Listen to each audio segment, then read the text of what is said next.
네, 오늘은 가나안에 거하다 6번째 시간입니다. 오늘 말씀의 제목은 바알은 소명이 아닌 소원을 묻는다라는 제목으로 하나님의 말씀을 나누겠습니다. 우리가 가나안을 걸어가는 영적인 키 중에 하나가 뭐냐면 바알에 대해서 제대로 알아야 됩니다. 마귀사단이 여러분들을 넘어뜨리려고 하는데 그 마귀사단이 우리들을 그냥 쉽게 이길 수 있겠지가 아닙니다. 바알은 여러분들에게 소명이 아닌 소원만을 구하게 하면서 하나님을 바라보지 못하게 하고 이 믿음의 길을 걸어가지 못하게 만듭니다. 오늘 이제 이 광야에서 가나안을 걸어가는 우리들의 삶 속에서 나눌 텐데요. 여러분 그림을 보시면 이 바알 신상을 무너뜨리는 이 사사는 누구일까요? 이 사사는 누구냐면 바로 기드온 사사입니다. 근데 이 기드온 사사가 바알 산당을 허물습니다. 여러분 이 바알 산당을 허무는 이 영적인 전장에 여러분도 참여하기 원하십니까? 그런데 기드온은 이 바알을 언제 무너뜨리냐면요. 사사기 6장 27절 한번 읽어보겠습니다. 이에 기드온이 종 10사람을 데리고 여호와께서 그에게 말씀하신 대로 행하되 그의 아버지의 가문과 그 성읍 사람들을 두려워함으로 이 일을 감히 낮에 행하지 못하고 밤에 행하니라. 여러분 지금 그 바알을 무너뜨리는 그 행위를 낮에 행하지 못하고 밤에 했다라는 거예요. 왜냐하면 지금 아버지와 가문과 성읍 사람들을 두려워했기 때문에 그래요. 왜냐하면 이미 가나안은 무엇에 동화되어 있냐면요. 바로 바알 신에게 동화되어 있기 때문에 그래요.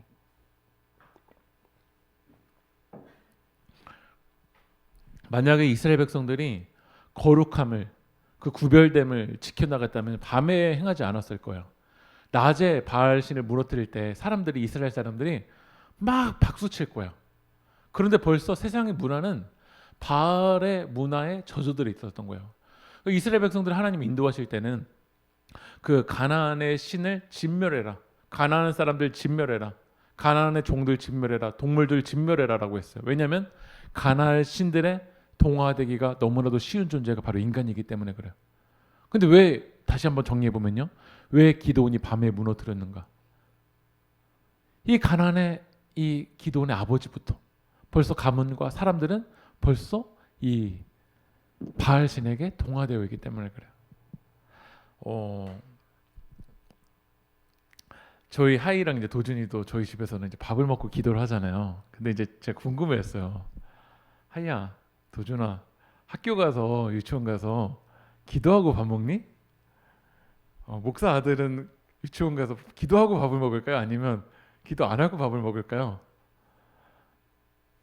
여러분 회사에서 식사하실 때 뭐 간식 드실 때 기도하고 간식 드세요? 아니면 기도 안 하고 드세요? 저도 그 고등학교 때 이제 그래도 교회에서 기도 안 하면은 진짜 큰일 나는 줄 알고 배웠으니까 급식을 먹을 때 기도를 하긴 하는데 어떻게 기도했냐면 밥 먹을 때마다 눈을 비볐어요. 이렇게요. 하나님 감사합니다. 아멘. 네, 그 짧은 순간에 다 하는 거예요. 그리고 밥 먹을 때마다 뭐 지우개 떨어뜨리지도 않았는데 지우개 떨어뜨리면서 주우면서 하나님 감사합니다. 아멘 하고 먹으면서 밥을 먹었던 것 같아요. 왜냐하면 세상에서는 기도하는 문화가 아니기 때문에 그래요. 그러니까 지금도 여러분들이 기도하러 이 밤에 오는 것보다는 기도하지 않는 게 벌써 바알에게 편한 문화예요. 그러니까 왜 밤에 무너뜨리냐면 여러분 우리가 생각할 때는 이 바알 신을 무너뜨리는 이 기도원을 박수 쳐주고 응원해주고 막 사람들이 우리도 그렇게 걸어가야 되지라고 했는데 그렇지 않는다라는 거예요. 여러분들이 오늘도 이 자리에 나와서 기도하러 나갈 때 하나님의 말씀대로 몸부림칠 때 우리들은 사람들을 환영하지 않아요. 그러니까 우리들도 당당하게 기도하고 당당하게 말씀 붙들고 당당하게 큐티하고 당당하게 주님을 드러내기보다 어느 순간 우리들도 어떻게 신앙생활을 하게 되냐면 하긴 해야 될 것 같아요. 그런데 어떻게 하죠? 밤에 사람들이 나 크리스찬인 거 모를 때 그때 이렇게 믿음의 길을 걸어가게 되는 것 같아요. 지난달에 저희 교회 한 청년들이 많이 모이는 교회에서 저희 교회를 이렇게 탐방을 왔어요. 그 목사님이요.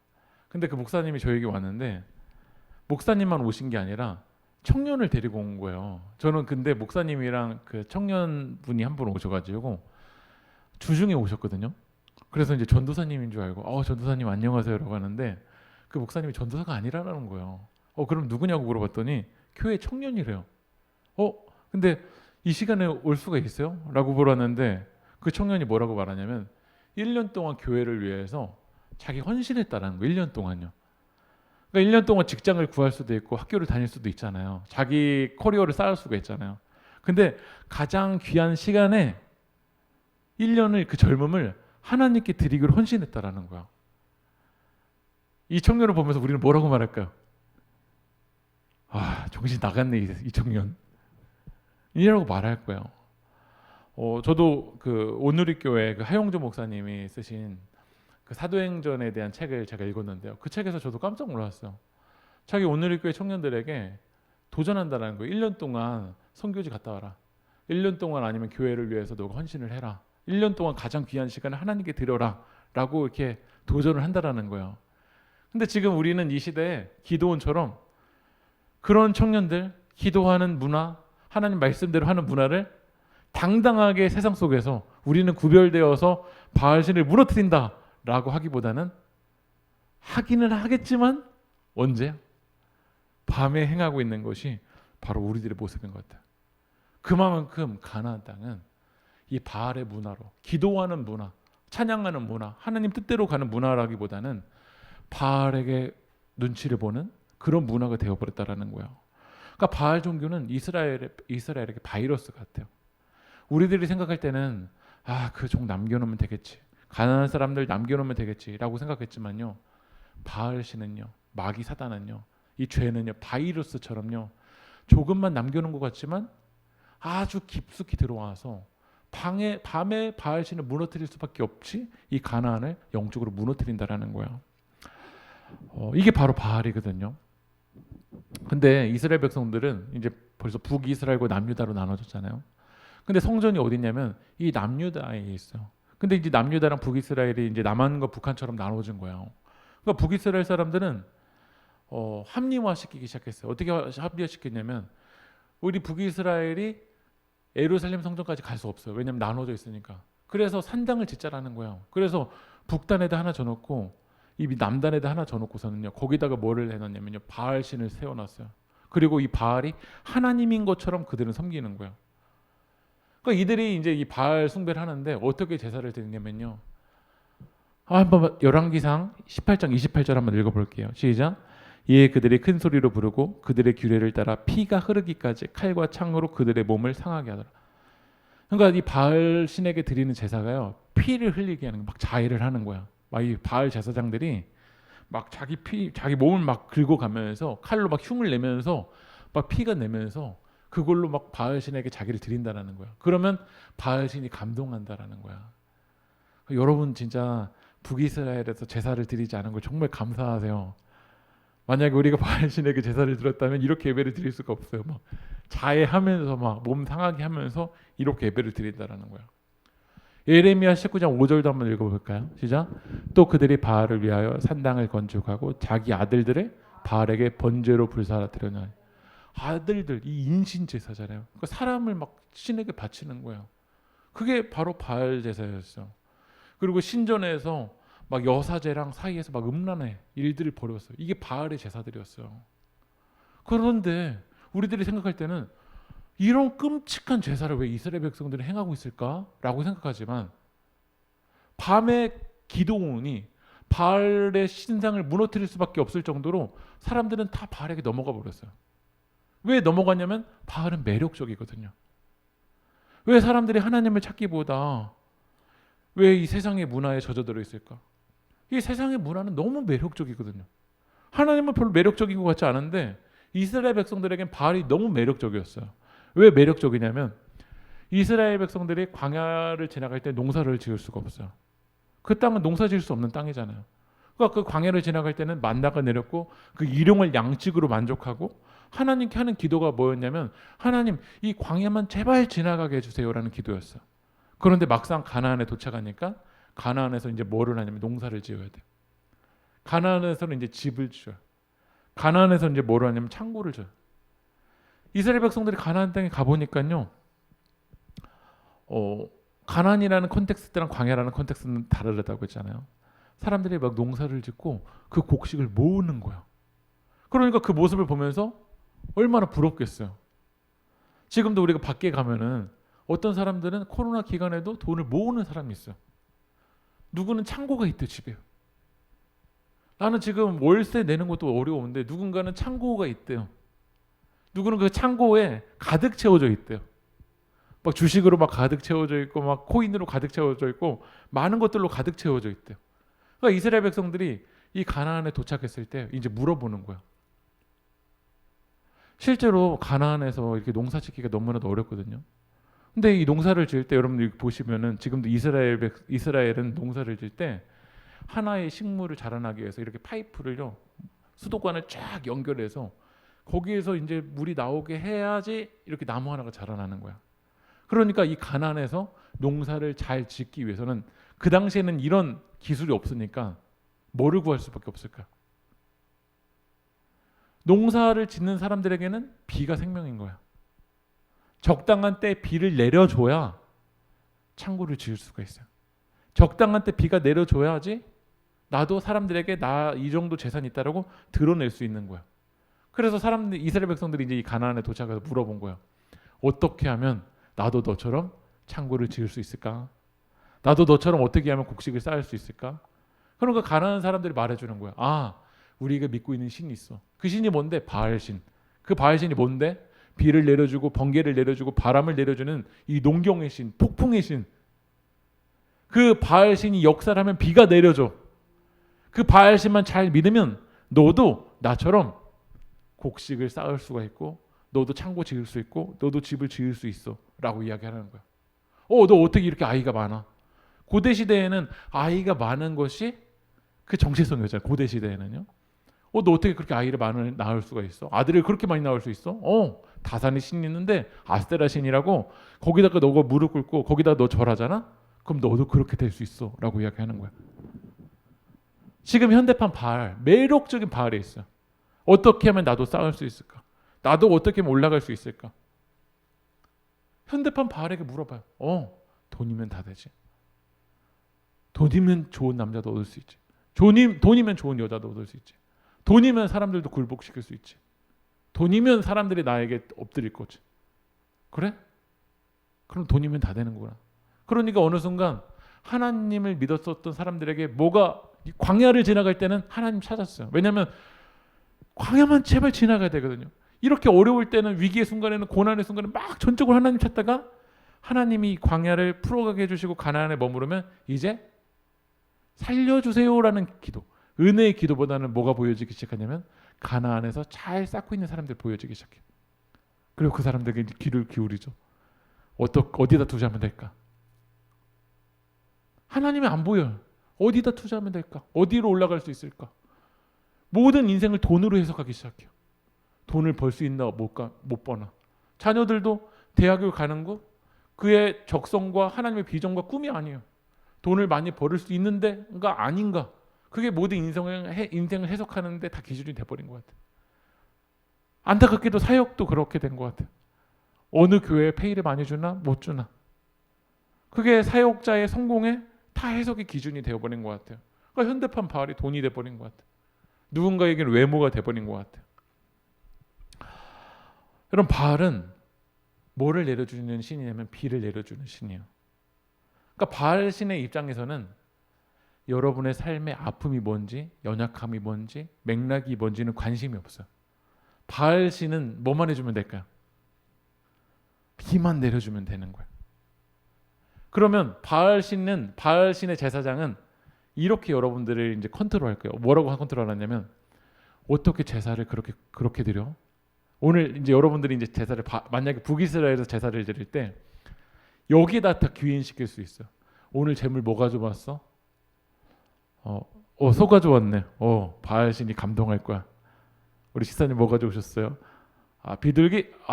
비둘기밖에 안 가져왔으니까 바알 신이 비 내려주겠어? 복 받을 수 있겠어? 이거 하나로 명확하게 해석을 딱 해줄 수가 있잖아요. 그렇지 않으세요? 저도 아마 목회 편안하게 하면 이렇게 목회를 하면 안 편안할 거야. 복이라는 관점으로 다 귀인시키는 거예요. 이번 주일 예배 때 제가 설교하는 거예요. 금요기도 안 나오시는 분들 복 받을 준비 되신 거예요? 그래서 복 받겠어요? 그렇게 제가 정죄를 하면 이제 아마 무서워서 두려워서 나오시는 분도 있겠죠. 헌금 얼마나 하세요? 그 정도 헌금해서 하나님이 복 주시겠어요? 다 복이랑 귀인해서 제가 이야기하면 아마 편할 거예요. 근데 제가 최근에 한 목사님, 제가 존경하는 목사님 만났는데 그 목사님 저에게 이런 얘기를 하더라고요.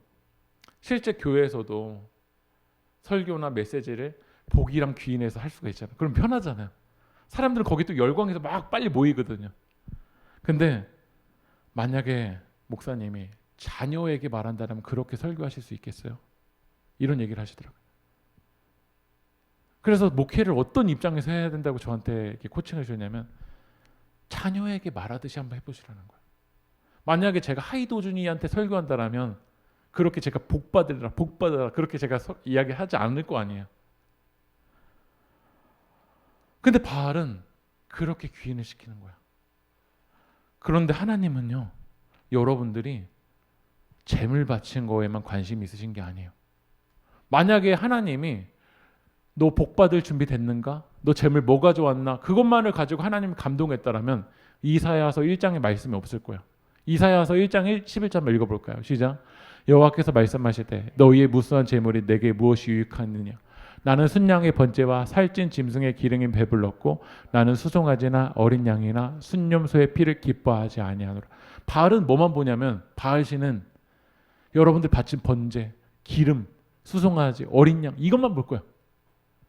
근데 하나님이 그것만 보셨다면 이런 말씀을 하지 않으셨을 거예요. 하나님은 오히려 여러분의 마음을 보세요. 여러분의 의도를 보세요. 여러분의 동기를 보세요. 근데 바알신은 그것만 얘기해요. 너 복 받을 준비 됐니? 재물만 드려. 감동만 시켜. 라고 이야기를 한다는 거야. 하나님은 참 인격적인 분이세요. 그래서 여러분의 의도와 여러분의 맥락과 여러분의 삶과 여러분의 마음을 다 보세요. 바알은 여러분들이 죄를 짓는지 안 짓는지 신경 안 써요. 왜냐하면 비만 주면 되잖아요. 돈의 신은 여러분들이 어떻게 죄를 짓든지 어떤 방법으로 돈을 버는 거 이거 관심 없어요. 그러나 하나님은 거기 관심이 있어요. 어떤 목적으로 우리가 돈을 벌어야 되는가? 어떤 목적 때문에 하나님이 이 능력 주셔야 되는가? 무엇을 위해서 우리가 살아가는가? 만약에 하나님이 그것에 관심 없었다면 이사야서 1장에 말씀은 없을 거야. 근데 하나님은 우리에게 말하거든. 너 마당만 밟잖아. 너 그 행위만 했잖아. 너 그 형식만 있잖아. 하나님은 이스라엘 백성들을 가나안 땅으로 인도하셨어요. 왜 가나안 땅으로 인도하셨을까요? 복의 관점에서만, 세상의 성공에서만 관점을 봤다면 가나안 땅으로 옮기시는 것보다는 어디에다 놓는 게 낫냐면 애굽에 놓는 게 나을 거야. 그런데 하나님이 이스라엘 백성들을 가나안 땅으로 인도하시는 이유는요, 이제 이스라엘 백성들이 하나님 안에서 자녀로 살아가라고, 믿음의 백성으로 살아가라고, 하나님의 말씀대로 순종하여서 정말 하나님의 나라와 영광을 위해서 살아가라고 하나님 나라의 관점으로 이스라엘 백성들을 가나안 땅으로 인도하셨어요.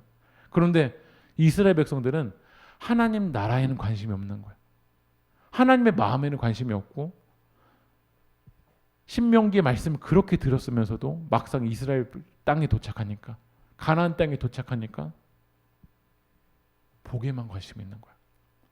그래서 가나안의 신들이랑 어떻게 했냐면 타협하기 시작했어요. 가나안의 문화랑 어떻게 했냐면 타협하기 시작했어요. 아까 전에도 말씀드렸지만 광야를 지나갈 때는 바알의 유혹이 없어요. 저도 제가 서울에서 사역할 때 여기 일산 암센터에 많이 왔거든요. 일산 암센터에 신방하러 많이 왔어요. 어떤 분은 이제 2주밖에 안 남았대요. 어떤 분은 한 달밖에 안 남았대요. 제가 그런 분이랑 만나서 같이 신방하면서 기도해 드릴 때는요, 바알의 유혹을 받고 계신 분 못 봤어요.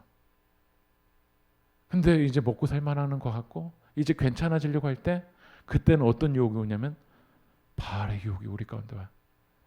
그래서 하나님을 찾기보다는 우리에게 매력적인 바알 신에게 무릎을 꿇고 있죠. 그러니까 광야의 유혹과 가나안의 유혹이 달라요. 우리는 이 가나안에서 가나안에서 이 바알신은 우리에게 뭐만 요구하라고 하냐면 소원만 구하라고 얘기를 해요. 그래서 뭐가 안 보이냐면 소명이 안 보이고 사명이 안 보여요. 그런데 오늘 이스라엘 땅, 이 북이스라엘에도 어떤 사람이 있었냐면 바알에게 무릎 꿇지 아니하고 하나님의 말씀대로 하나님의 방법대로 기도했던 누가 있었죠? 엘리야 선지자가 있었어요. 이 바알 선지자와 아세라 선지자가 이 갈멜산에서 이 950명이 압도적으로 이 엘리야 한 명을 얼마나 위협했는지 몰라요. 아까 전에 제사를 어떻게 드리는지 보였잖아요. 얼마나 제사가 화려하겠어요. 막 피를 내면서 제사를 드리는데 사람을 바치는데 얼마나 화려했겠어요. 엘리야가 거기에서 얼마나 막 주눅 들었었겠어요. 그런데도 엘리야는 하나님만 바라보고 하나님께 기도하고 하나님의 말씀대로 몸부림치는 사람이었어요. 그리고 하나님은 기도하는 이 엘리야를 통해서 비를 내려주시고 이 영적인 전쟁에서 큰 승리를 거두게 하셨어요. 그렇게 이제 큰 승리를 거두면 끝나야 되잖아요. 그런데 그 승리 뒤에 누가 어떤 마음이 드냐면 이세벨이 이 엘리야 죽여버리겠다라는 거예요. 우리도 오늘 기도하고 딱 끝나면 좋잖아요. 기도하고 하나님이 다 응답해 주시면 좋잖아요. 근데 이 기도하고 정말 하나님의 은혜로 충만하고 세상으로 나가는데 이세벨이 아직도 기다리고 있는 거야. 그래서 이세벨이 여러분들 죽이겠다고. 그러니까 기도원도 그런 문화기 때문에 밤에 이 바알신을 무너뜨릴 수밖에 없잖아요. 그래서 엘리야가 어떻게 했냐면 도망가는 거예요. 광야로. 왜냐하면 이세벨이 죽이겠다고 하니까. 얼마나 지쳤는지 이 로뎀나무, 그늘도 별로 없는 나무예요. 근데 이 나무에서 지쳐서 쓰러져 있어요. 하나님이 이 엘리야에게 찾아오셔서 하나님의 천사 보내서 말씀하시잖아요. 얼음 한 줄 주시잖아요. 떡 주시잖아요. 물 주시잖아요. 근데 떡과 물 먹었는데도 얼마나 지쳤는지 다시 쓰러져요. 근데 하나님이 또 다시 엘리야 찾아오서 얼음 한 줄 주세요. 물 주세요. 그리고서 하나님이 엘리야에게 뭐라고 말씀해 주시냐면 열왕기상 19장 18절 읽어볼까요? 시작. 이스라엘 가운데 7,000명을 남기리니 다 바알에게 무릎을 꿇지 아니하고 다 바알에게 입맞추지 아니한 자니라. 하나님이 엘리야는 자기 혼자만 있는 줄 알았어요. 너무 외로웠을 거예요. 바알의 이 유혹에서 자기의 믿음을 지켜나가는 그 한 사람 정말 얼마나 외롭겠어요. 여러분도 직장에서 때론 외로울 거라고 느껴져요. 가정에서도 외로울 때가 많을 거라고 느껴져요. 내 믿음 지키기 너무 어렵다고 느껴질 때가 있을 거라고 생각이 들어요. 그리고 때로는 이렇게 살아서 뭔 소용인가, 이렇게 기도해서 무슨 소용인가, 결국 이세벨은 나를 죽인다고 오는데 무슨 소용인가, 이런 마음이 들 때가 있어요. 그런 엘리야에게 하나님 뭐라고 말씀하시냐면 아직도 무릎을 꿇지 아니한 바알에게 입맞추지 아니한 7,000명이 남아있다라는 거예요. 이게 로마서 12장에서 말하는 남은 자, 렘넌트, 아직도 남은 자가 있다라는 거, 믿음의 소수가 있다라는 거야. 때로는 여러분도 언론의 뉴스를 보면서 이게 무슨 교회인가, 사람들을 보면서 이 코로나 때 이제 점점 예배도 안 드리고 신앙도 잃어버린 사람들 보면서도 때로는 뭐 정죄가 나오기도 하고 외롭기도 하고, 저 사람들 다 편안하게 하는데, 가난의 문화에 취해서 하는데 이게 나만 이런다고 되나? 나만 이런다고 세상이 바뀔까? 이세벨이 바뀔까? 이세벨이 결국 나를 죽이겠다고 오는데 바뀔까? 그런 하나님은 우리에게 말씀해요. 아직도 바알에게 무릎 꿇지 않는 7,000명이 있다. 저는 하나님에게도 이렇게 말씀드리고 싶고, 누군가 외로울 때 이렇게 이야기해 주고 싶어요. 우리 세길교회에 기도하는 하나님의 용사가 아직 있다. 우리가 이 기도의 자리를 지키는 게 참 외로울 거야. 꽉 차 있는 것보다는 우리가 이 기도의 자리를 지키는 거 참 외로워요. 가정에서도 여러분들이 기도의 자리를 지키는 거 외로워요. 안 바뀌니까. 이세벨 안 바뀌니까. 하지만 하나님은 말씀하세요. 너와 너처럼 이 외롭고 쓸쓸한 시대에 아직도 바알에게 무릎 꿇지 아니하고 하나님 의지하고 구원하심이 하나님께 있음을 소망하면서 나아가는 그 믿음의 소수가 있다는 거예요. 그래서 하나님은 엘리야를 통해서 엘리사를 세워주시고, 그 북이스라엘의 영적인 타락의 시대에 믿음의 소수들을 통해서 아직도 하나님의 역사는 진행되고 있는 줄 믿습니다.